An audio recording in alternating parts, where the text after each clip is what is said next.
ka Daddy Frankie, napahiya, napalumo, napatahimik si Ansing sa sinabi ni Daddy Frankie. Dinirect siya agad. Si Daddy Frankie hindi nagtumpik-tumpik kung anong sasabihin niya kay Ansing dahil sa mga binibitawang salita nito punto por punto. Kada may ginagawa si Daddy Frankie, na ikakaayos, ikakaganda kay Oliver, dapat mayroon din siya. Kuya ba? Kaya, wag na po tayong magtaka kung bakit kapag bitiw ng salita si Daddy Frank kay Ansing sa harap-harapan mismo. Punto por punto. Bago natin ipagpatuloy ang ating pag-usapan sa mga bagong pasok, please don't forget to subscribe this YouTube channel, Kuya SMB Vlog. Bago natin bigyan ng reaction, please watch this video, mga kadadis Frankie. Floor eh. Gusto mo may second floor pa itong... Oo. Huwag na second floor, ikaw naman. Huwag na. Eh doon nga, 20 years ikinulong mo si Kuya Oliver doon, naging kampante ka. Eto na maayos na yung bahay, hanapan mo pa ng second floor, ikaw talaga. Ilan na to, boss? 1,000 na to? 500 pa lang, oh. Kasi mga kababayan, 10,000 kasi order namin eh. Pwede mo makahingi doon sa kusina ko? Certificate ko. Ate Yansing, dito muna sa bahay ni Kuya Oliver. Kasi baka sobra naman yan, Daddy Frank. Hindi! Ano ka ba?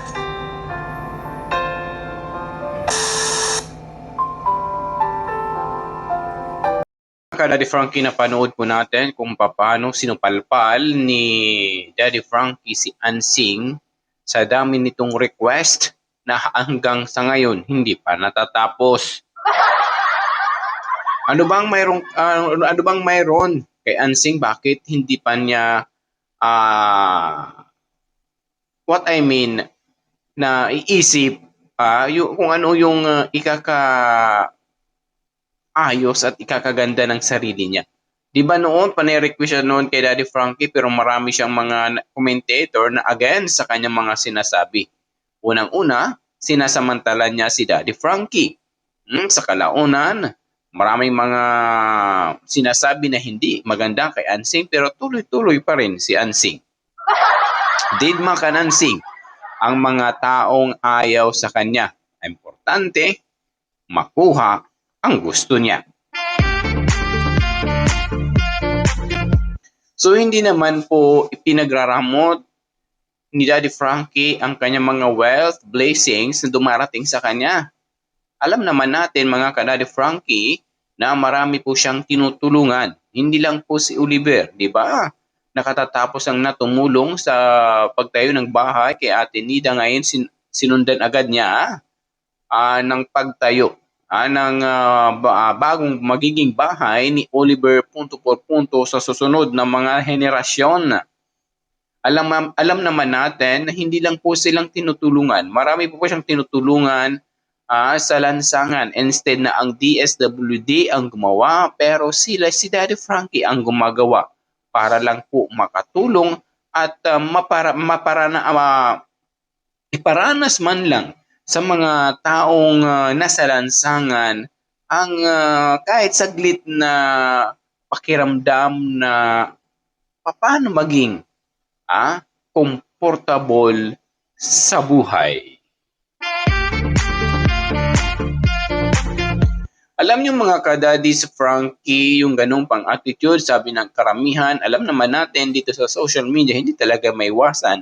May mga negatibong mga mensahe ng iba nagsasabi na ginagamit lang ni Daddy Frankie ang kanyang plataforma para maparami mga sponsor at magamit nito at mabudol nito punto por punto.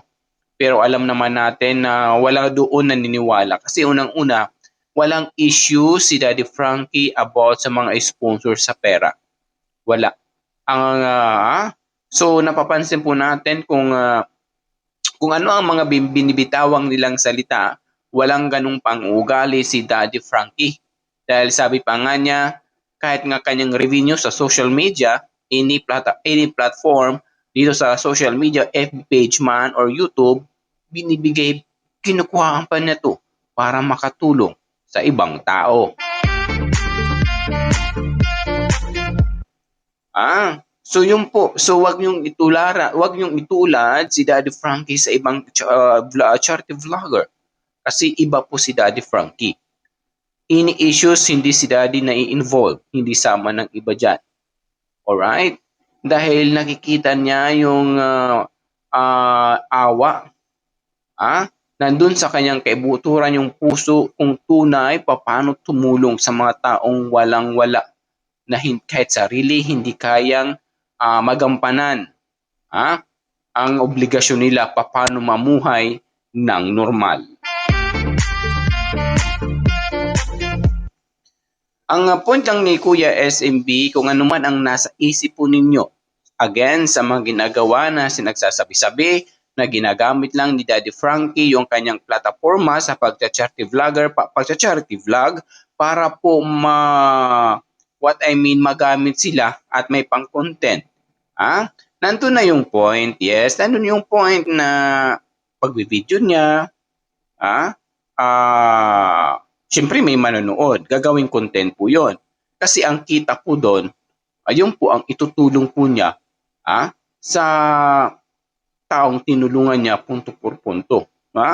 Ang purpose ni Daddy Frankie why na nagbinidyo niya yung kanyang mga tinulungan una para may makakita ng mga taong gustong tumulong sa kanyang binidyo. Kung sino ang gustong tumulong sa nakitang pagbibidyo niya, example kay tatay, kay Nida, kay kung sino man, napapaabot ito ng maayos, punto por punto. Hindi po after video hinahayaan lang ni tatay. Hinahayaan na lang kung sino man. So alam naman natin na si Daddy Frankie, kapag tumulong wagas, kapag tumulong hindi kaya hahayaan na hanggang dyan lang ang kanyang tulong sa iyo. Gagawa at gagawa yan ng paraan, babalikan at babalikan ka. Punto por punto kapag nakikita niya may nagbibigay sa iyong tulong. Hindi lang po doon mga ka-Daddy Frankie. Hindi lulubayan ni Daddy Frankie yung pagtulong niya sa ibang tao kung hindi po ito matuldukan at makita niya na naging comfortable siya sa kanyang kinalalagyan. Ganun po mga ka-idol yung ginagawa niya kay Oliver doon po. We go back to kay Nida na sinupalpal si Nida ni Daddy Frankie dahil sobra-sobra na. Kasi kung anong nasa isip ni Nida talaga masasabi mantayan para lang sa sariling kapakanan. Katulad po doon, ngayon hihingi ng hollow blocks para sa kusina, hihingi ng tiles para sa kusina. Tapos ngayon, gusto niya gawa ng second floor. Diba? Pero hindi natiis ni Daddy Frankie ang mga sinasabi ni Nida na parang siya tuloy ang nadidismaya. Para tuloy siya ang nahihiya sa mga sinasabi ni Nida, ni Ansing rather. Ansing. So, ang ginawa po niya ay sinupalpal niya. Sinupalpal na hindi naman itong pag-approach na galit. Sinupalpal siya ng totoong galing sa kanyang nararamdaman. Kahit nga si Oliver, nakakulong ng ilang dekada doon sa kulungan ng baboy. Tapos ngayon, ganyan ka makapag-react sa akin. Diba? Nahiya si Nida, si Ansing sa mga nabitawan ni Daddy Frankie sa kanya. Kaya tumahimik si Ansing. Naglumo doon sa gilid ng puno ng saging. So kahit naman po sino mga ka-Daddy Frankie yung ginagawa ni Ate Ansing, hindi po talaga it's okay. Hindi naman problema po yun. Pero wag naman isabay ngayon. Alam naman natin na, pag gumawa ng bahay, sa totoo lang, magastos. Sobra. Steel bar pa lang na malaom-laom. Semento. Graba. Sahod pa ng mga tao. Pagkain pa ng mga tao. Hindi lang po harumamay kung habisaya. Pagpagawa ng bahay. Alright? So alam naman yun. Alam nyo naman mga ka-idol, kung kapag magpagawa tayo ng bahay, hindi lang po yan harumamay kung hawaray. Pera talagang nakasalalay sa pagpagawa ng bahay. Gastos at gastos talaga yan. Okay lang sana kung makakapagbigay discount si Daddy Frankie sa kanyang mga binilhan na binigyan siya ng discount para kahit papano makatulong din sa mga taong dapat tulungan. So, yun po mga ka-Daddy's Frankie na that point na nahiya si Ansing. Okay? Kung mag-request uli si Ansing, may problema na po sa pang-iisip. Alright? Oo, may problema na po si Ansing sa pang-iisip. So, kailangan na natin ipa-check up, sa psych. Ipatingin sa saan? SMB. Sa palengke. Hindi pala sa palengke. Sa psychologist. Okay? Doon lang po doon. Mga ka-idol, ang dapat unahing pansin ni Ansing, hindi yung second floor. Harumamay man ang second floor. Oo. Si Oliver lang mag-isa, second floor. Oo. Okay lang sana kung maraming pera si Daddy Frankie. Yung inaano ni Daddy Frankie. However, kung ilagay sa second floor ni Daddy Frankie sa bahay ni Oliver, kung ibigay na lang sa ibang tao din na nangangailangan ng bahay. Di ba? Malaking punto pa po yun na makatulong sa ibang tao. Ganon lang po dun. Kung ako sa iyo, Madam Ansing, hindi sabihin mo sa asawa mo kung ayaw mo magpatalo sa mga kapatid mo, sabihin mo sa asawa mo na magpagawa tayo ng second floor. Kuhaan dyan ang baboy, sige, paramihin nyo, gawin yung pigiri. Gawin yung pigiri, bagit mo kayo, after 3 years, makakatayo na kayo ng second floor. Sipag-sipag dagdagan ng sipag lang. Kung hindi kaya naman, wag tayo mangarap.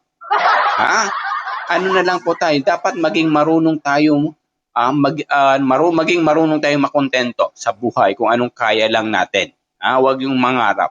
Wag yung samantalahin na may tutulong kung anong gusto mo masusunod. Aba. Ibang usapan na po yun, di ba mga ka-Daddy's Frankie?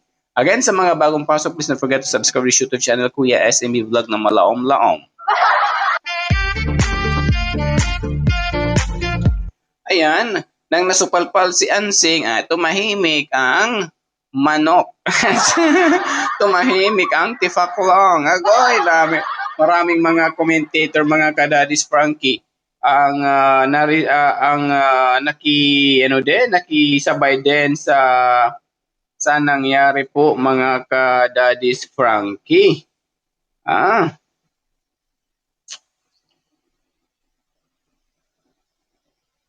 Sabi pa nga dito mga ka-Daddy's Frankie,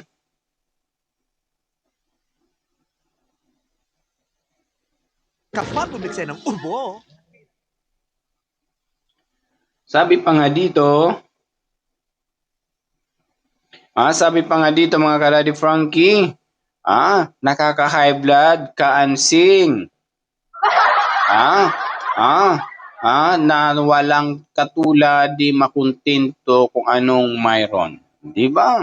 So yung po, purong nakaka-high blood ka Ansing, totoo sarap panuorin si Nida, yung salita na biglang nakakatawa na lang. Oo.